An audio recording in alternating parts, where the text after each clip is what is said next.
அனைவருக்கும் வணக்கம். இன்றைய பதிவில் நம்ம பார்க்க போகிற முக்கியமான விஷயம் என்னென்னா வெண்டைக்காய் சாகுபடி.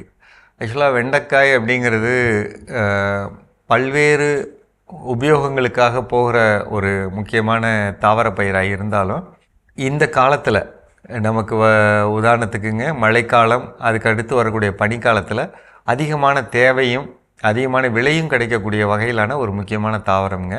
அதனால் அதுக்கு கொஞ்சம் கவனம் எடுத்து நம்ம வளர்த்தோம்னா மிகச்சிறந்த லாபம் கிடைக்கும். நீங்கள் நல்லா கவனித்து பார்த்தீங்கன்னா, நீங்கள் அந்த காயோட தன்மையை பார்த்தா அந்த நுனியை உடைப்பாங்க இல்லைங்களா? அப்போ நுனியை உடைக்கிறாங்கன்னா உடைக்கிற மாதிரி அமைப்பு இருக்கிற மாதிரி நம்ம பயிரை கொண்டு வந்தோம்னா நல்ல லாபம் கிடைக்கும். இவ்வளோதான் சுருக்கம். சரிங்களா? முத்தக்கூடாது, பார்க்க அழகாக இருக்கணும், நேராக இருக்கணும், உடைச்சா உடையிற மாதிரி இருக்கணும்.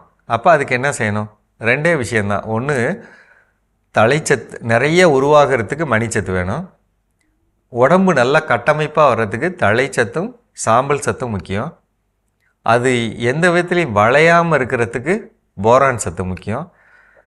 அது எளிமையாக எல்லா புழு பூச்சிகளால் கடிக்கக்கூடிய பயிர் அப்படிங்கிறனால அது பண்ணாமல் இருக்கிறதுக்கான புழு பூச்சிகளுக்கு எதிரான திரவங்கள் இருக்க வேண்டியது ரொம்ப முக்கியம். இதுதான் நம்ம பார்க்கணும்.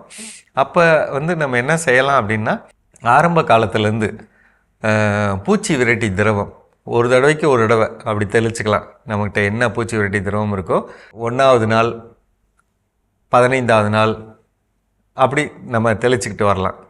இடைப்பட்ட காலத்தில் நம்ம என்ன செய்யணும்னா, 100 லிட்டர் தண்ணியில் ஒரு லிட்டர் சூடோமோனஸ் ஒரு கிலோ சூடோமோனஸ் கலந்துக்கலாம், அல்லது 2 கிலோ சூடோமோனஸ் கலந்துக்கலாம்.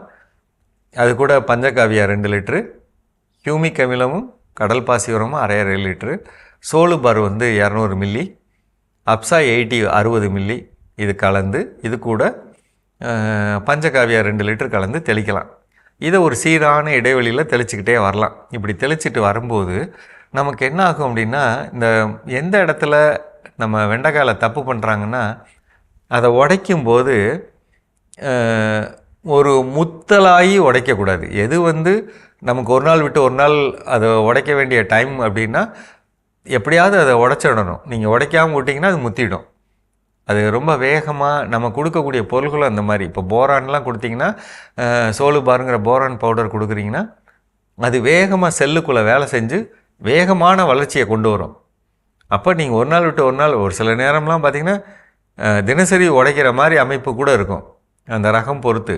அப்போ அது உடைக்கணும்னா உடச்சி தான் ஆகணும். உடைக்காமல் விட்டோம்னா முத்திடும். முத்துறப்போ தான் நமக்கு எல்லா விதமான தொல்லைகள் வர்றது 1.